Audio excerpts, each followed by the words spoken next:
Speaking of other things that I'm obviously right about, you know I hate to say I told you so, but a lot of these things that we've been talking about on this show in particular have just been jumping to the forefront of the media and the news.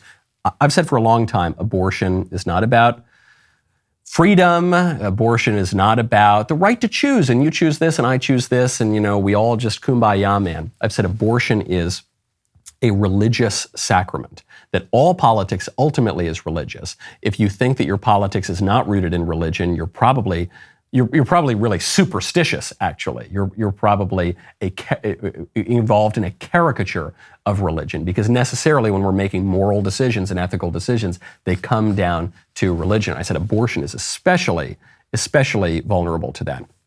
There's a video that's going around the internet of a young woman who is teaching other women how to, as they prepare for their abortion and after their abortion, build an actual altar at which to worship.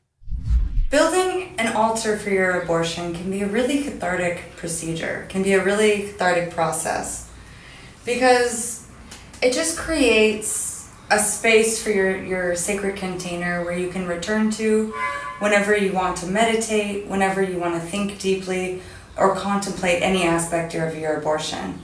It's a really beautiful way to just give reverence to the experience and hold the experience in a really sacred way.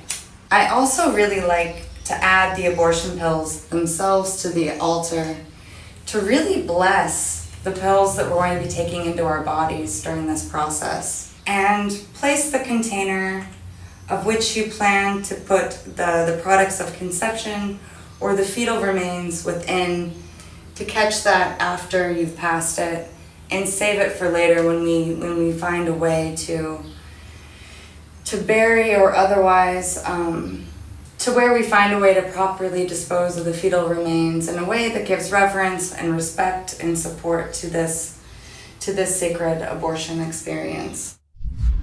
That's a whole lot of thought and prayer and liturgy and worship for a meaningless clump of cells, don't you think? Right now, head on over to tuvu.com/Knowles. It is time to take a stand and stop feeding the big tech beast that wants to cancel us and censor us and isolate us from one another on social media. You have heard me talk a lot about Tuvu. That is the new subscription-based alternative on social media that weeds out the bots and the trolls and the invasive ads, and most importantly, the algorithms that make big tech such a toxic place. Tuvu is the photo-sharing community app built on family values, data privacy, and freedom of opinion. It's time to move our communities, our families, and our churches to a better place online, where big tech is not pushing their agenda, their vice, their addictive content, and the damaging material that they have out there to all of our mental health. Tuvu is ad-free, so they answer to you, the subscriber. He who pays the piper calls the tune. On Tuvu, your data will never be sold to advertisers or data miners. Instead, Tuvu sells social media freedom to those who use it for just $2.99 a month or $22.99 per year. That right there weeds out fakes all along the way. Are you hesitant to try a new platform? Well, for the next 7 days only, Tuvu is giving our listeners a free annual membership. When you go to tuvu.com/Knowles, you'll get a free annual membership. Get all the details in your free annual subscription for a limited time only at tuvu.com/Knowles.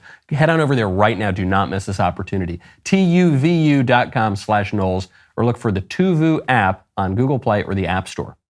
This video of this young woman who is dressed just like the archetypal millennial woman. She's wearing yoga pants. She's in her studio apartment in probably New York or something. And she builds an altar. She says, on the altar for our abortion, we're going to put the abortion drug. And then, how spooky is this? She says, we're going to get a jar that we're going to put the product of conception into. And then she clarifies what she means by that euphemism. She says, the fetal remains. So she's saying, put the dead baby into this little jar on the altar with some incense, with the abortion drugs, and you're going to worship at this sacred altar.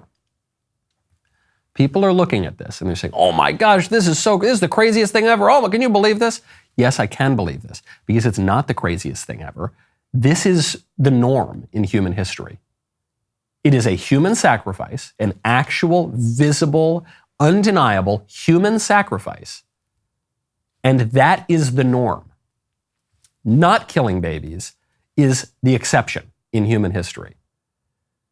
In Christian civilization, we say, no human sacrifice, no killing our babies. No, we try to tamp down eugenics, which also plays a huge role in abortion and also has been practiced all around the world since the dawn of time. And the Christian civilization says, no, we're not going to have any of that. As Christianity declines in public, you're not going to have nothing. You're not going to have a vacuum. You're not going to have neutrality. You're going to have all the same insane paganism that typifies the rest of the world throughout all of history. That's going to come flooding back in, as it is with a vengeance. This is the normal state of things.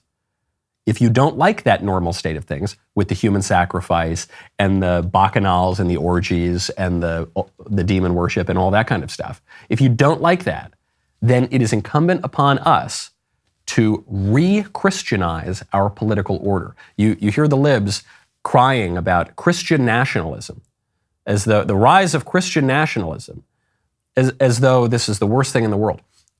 Christian nationalism is just the opposite of atheist globalism. Atheist globalism, weird, kooky, pagan, wipe away our national borders, wipe away our traditions. That's the abortion altar, okay? That's the monkeypox orgies taking place with government sanction. That's what that looks like. If you don't want that society, your alternative right now is Christian nationalism. And we have not only the right, but the duty to reimpose a normal, broadly Christian society in our culture, okay? We have the right to do that. Now, what some people will say is, well, look, abortions are going to happen. Abortions are going to happen, and so either they can be safe or dangerous. First of all, no abortion is safe because it always kills a baby. But second of all, even the premise is kind of flawed. Sure, yes, there will be some abortions that take place even if you outlaw abortion and even if you stigmatize it in society. But many fewer will take place. When we had laws against abortion, many, many, many fewer abortions took place. If that argument from the libs is true, look, abortions are going to happen anyway, they might as well be legal. Well, look, people are going to use drugs anyway, it might as well be legal. Well, it's the kind of liberal/libertarian argument. If that were true, then that would be an argument for getting rid of all the laws. Well, look, murders are going to take place. We should just make sure that murders don't go underground. Okay, you don't want it to be we just need it to be legal and regulated. Look, tax evasion is going to occur, but we should have it be legal. We should get rid of all of the laws and then just have total anarchy. That's the conclusion of that. But no, of course that's not the case. When you have laws against stuff, you get less of that stuff. Abortion obviously should be illegal. It should be stigmatized in society. And that witch, that sorceress who was showing you how to build an altar to the human sacrifice of your dead baby, that woman should be totally ostracized from society and should be so ashamed that she doesn't show her face in public. That's what should happen. And we should do that from the cultural front, but also from the political front.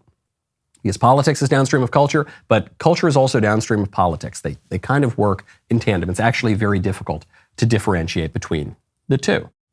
I'm glad you like that clip. Now, look, we made it to 1 million subscribers. That's really great. I'm getting my gold play button from YouTube. It's fabulous. They haven't nuked me yet. Wonderful. Now, next goal, 1 trillion. I want to get to 1 trillion subscribers. I can't do that without your help. You need to ring, ding, dong, like, subscribe, whatever you got to do. Get the notifications. We'll see you next time.